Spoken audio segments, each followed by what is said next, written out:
Histoire 1. Le test de dépistage de l'angine streptococcique. Tu sais quelle compétence quotidienne peut sembler suspecte si tu es trop doué. Les tests de gorge. Quand j'étais enfant, j'attrapais souvent des angines.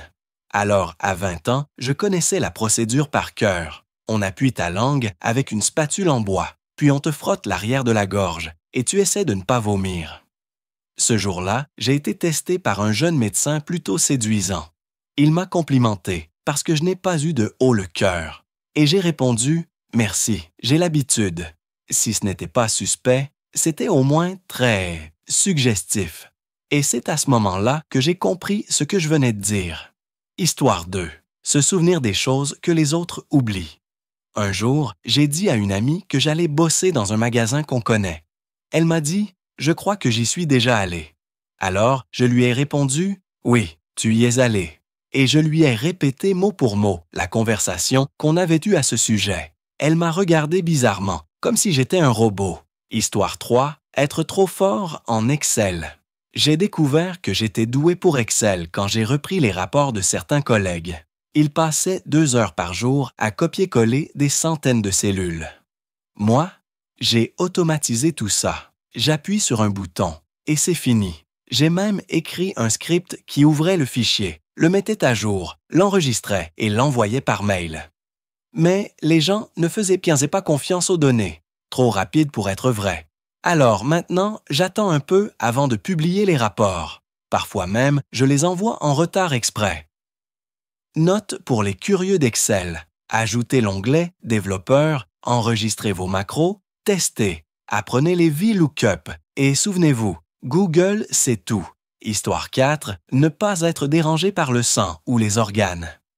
Je suis vétérinaire. Je passe mes journées jusqu'au coude dans des corps, des organes, des fluides. Je peux regarder une vidéo de chirurgie ou d'autopsie en mangeant.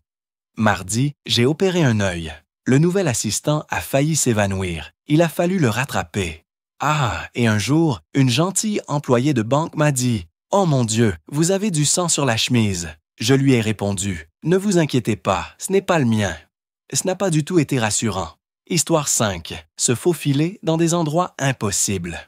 On traînait souvent dans un entrepôt appartenant à un ami, qui était un vrai accumulateur compulsif. Il y avait tellement de trucs que c'était impossible de bouger sans tout faire tomber. Et moi, je glissais entre les piles d'objets comme un fantôme. Les autres me regardaient faire et disaient « C'est flippant ». Histoire 6. Le jeu du sac en papier. On joue à un jeu à boire. Tu poses un sac en papier par terre. Tu dois te pencher sur un pied pour l'attraper avec les dents. À chaque tour, on raccourcit un peu le sac. Un ami pas du tout sportif gagnait chaque fois. Il arrivait à attraper le sac alors qu'il était à 15 cm du sol. Tout le monde était impressionné. J'ai plaisanté. C'est sûrement grâce à l'entraînement pour s'autosatisfaire. Le regard qu'il m'a lancé, plus le rire gêné, je crois que j'ai mis dans le mille. Histoire 7. Ouvrir une voiture trop facilement nouvel emploi. Une collègue oublie ses clés dans la voiture. J'ouvre la porte en moins d'1 minute. Le garde de sécurité me regarde, suspicieux. En vrai, ma première voiture avait un défaut de conception. J'y avais déjà laissé mes clés. Alors j'ai appris à l'ouvrir. Elle avait le même modèle, clé dans le contact. J'ai juste profité du défaut et ouvert la voiture, sans rien casser. Histoire 8. Mémoriser des choses pour les autres. Je retiens les petits détails des conversations, même celles qui ne me concernent pas. Bonne chance pour demain. Joyeux anniversaire. N'oublie pas ça. Je sauve parfois des gens de situations gênantes. Imagine un collègue qui te dit « N'oublie pas l'anniversaire de ta femme la semaine prochaine ». Ouais, ce gars, c'est moi. Histoire 9. Vision périphérique ultra détaillée. Voix calme, légèrement intrigante. Je suis vraiment doué pour capter des détails avec ma vision périphérique. Pas besoin de fixer quelqu'un directement pour l'observer. Je sais, ça peut sembler un peu pervers dit comme ça, mais c'est une compétence que j'ai développée en vivant et travaillant dans des environnements où faire comprendre à quelqu'un que tu le regardes peut avoir de mauvaises conséquences. Mais ne pas savoir ce qu'ils font, c'est tout aussi dangereux. Et honnêtement, c'est devenu sacrément utile. Ah, et dans le même genre, lire à l'envers m'a aussi bien servi. Histoire 10, Sens de l'espace. Voix claire, un peu malicieuse, j'ai une sorte de radar mental. Je peux regarder un objet et dire tout de suite s'il rentrera dans une boîte, sur un mur ou à travers un escalier. Un jour, j'étais dans un magasin d'envoi de colis. Un gars derrière moi essayait de choisir une boîte pour y faire rentrer son colis. Je lui montre une en particulier et je dis « celle-là, mais faut le mettre dans ce sens-là ». Il suit mes instructions et ça rentre parfaitement. Il m'a regardé comme si j'étais un alien. Et pourtant, je me cogne tout le temps dans les coins de table. Allez comprendre. Histoire 11. Le grand-père et sa magie du parking. Voix nostalgique, chaleureuse. Mon grand-père, je vous jure, il avait quelque chose de magique. Peu importe où on allait, il trouvait toujours une place tout devant. Même quand les gens se garaient trop sur les pelouses, lui, il arrivait devant. Et hop, une place se libérait. Toujours. Malheureusement, il n'a jamais transmis ce don à personne. Ça me fait penser à ma grand-mère. Elle, c'est une vraie fée. Peu importe la plante, peu importe le climat, ses fleurs poussent tôt et durent plus longtemps que partout ailleurs. L'hiver dernier, une tempête de verglas a détruit plein d'arbres, tous sauf les siens. Alors non, ce ne sont pas des talents suspects, mais c'est un peu magique. Entre les deux, je crois que je préférerais avoir le don de papy. Histoire 12. Lire le langage corporel et être particulièrement sensible aux gens. J'ai un ami qui est si doué pour cela qu'il sait ce que vous allez faire avant même que cela ne vous traverse l'esprit. La première fois qu'il m'a bluffé, c'était quand je cherchais la télécommande et qu'il me l'a tendue. Je ne cherchais même pas encore, je m'étais juste légèrement déplacé pour me lever et il a dit « Voici la télécommande ». Cela semblait plutôt cool à l'époque, mais quelques semaines plus tard, nous mangions ensemble et je ne pouvais pas décider si je devais prendre le plat A ou le plat B. Il m'a dit de prendre le plat B, même si je n'avais jamais exprimé quel plat j'hésitais à choisir. Je jure qu'il est presque médium.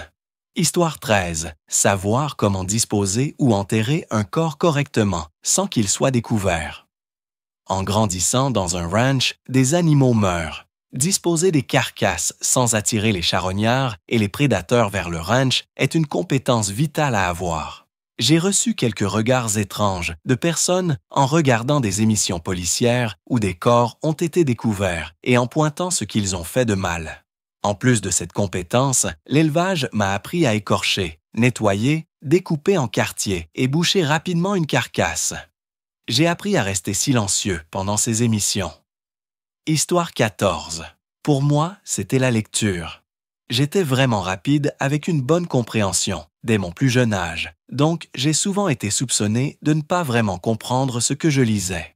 Chaque enseignant disait que je me précipitais à travers le matériel. Cela m'irrite encore de devoir constamment me défendre à ce sujet, bien que mes parents m'aient toujours soutenu. Ils ont vécu suffisamment de preuves pour savoir que je disais la vérité. J'ai toujours été surpris de voir à quel point les idées des enseignants sur les enfants sont inflexibles. Si un enfant fait quelque chose que l'enseignant pense impossible à faire aussi bien ou aussi rapidement, ou quoi que ce soit, l'enseignant suppose simplement qu'il le fait mal. Pour leur défense, 90% du temps, oui, l'enfant le fait juste mal, mais des enfants extraordinaires existent. Histoire 15. Quand j'étais enfant, nous avions ces livres Blue Bonnet que vous pouviez lire pour des prix si vous obteniez un bon score au test de compréhension. Mon enseignant m'a accusé de tricherie parce que je les lisais trop vite. Elle m'a envoyé à la bibliothèque et a demandé au bibliothécaire de me surveiller pendant que je lisais l'un d'eux. Puis le bibliothécaire a administré le test. J'ai pu agir comme un petit enfant suffisant pendant 1 minute quand le bibliothécaire lui a dit que j'avais réussi mon test. Puis, j'ai quand même été sermonné sur le fait que la compréhension à long terme ne se produit pas lorsque vous lisez en vitesse et que je ne devrais pas lire juste pour les prix. L'enseignant suivant que j'ai eu en 3e année, au lieu de douter de moi, a testé mon niveau de lecture. J'ai obtenu un score de niveau de 9e année. Elle m'a demandé si je voulais des cours pour élèves doués. Apparemment, j'y étais déjà. Puis, j'ai déménagé et quand je suis revenu, ils m'ont mal placé. j'ai été réintégré dans le programme pour élèves doués et j'ai remarqué que la façon dont les enseignants me traitaient à partir de ce moment-là était comme le jour et la nuit. J'ai beaucoup appris sur les préjugés ce jour-là. Histoire 16. Parler couramment des langues étrangères, sans explication avant ou après. Un ancien collègue à moi, mon partenaire dans l'ambulance, a parlé couramment le chinois avec un patient et sa famille. En Chine, cela ne serait probablement pas un gros problème, mais étant dans l'Ohio et ne sachant pas qu'elle connaissait autre chose que l'anglais, c'était très étrange. Elle a agi comme si c'était normal. Histoire 17. Le nez magique. J'ai un sens de l'odorat incroyablement développé, ce qui veut dire que je peux aller aux toilettes à l'école ou au travail et savoir exactement qui était là avant moi, juste en reconnaissant les produits qu'ils ont utilisés. Une fois, je marchais dans la rue principale de Ginza et j'ai senti une odeur familière. Avant même de me retourner, je savais que c'était une personne que j'avais rencontrée 6 mois plus tôt. Je peux aussi prédire quand il va neiger. 2 fois, en plein mois de juin, j'ai dit « C'est étrange, ça sent la neige ». Et 2 fois, une tempête de neige inattendue est tombée pendant la nuit. Tous ceux qui s'étaient pas moqués de moi m'ont lancé des regards étranges quand ils ont vu le matin que tout était recouvert d'une fine couche de neige fraîche. Je suppose que je ressemble à une sorte de sorcière vaudou. Je peux aussi dire depuis combien d'heures tu n'as pas mangé ou avec qui tu étais avant de me voir. Juste à ton odeur. C'est pour ça qu'il est impossible de me tromper. Petit silence, ton curieux. D'ailleurs, est-ce que je suis un chien? Non. Enfin, je me posais juste la question, aucune raison particulière. Histoire 18. L'instinct du Nord. Je peux presque toujours dire où se trouve le Nord. Et ça veut dire que je peux retourner n'importe où, tant que j'y suis allé au moins une fois. Mon esprit fonctionne comme une carte. Je peux aussi calculer rapidement et avec précision.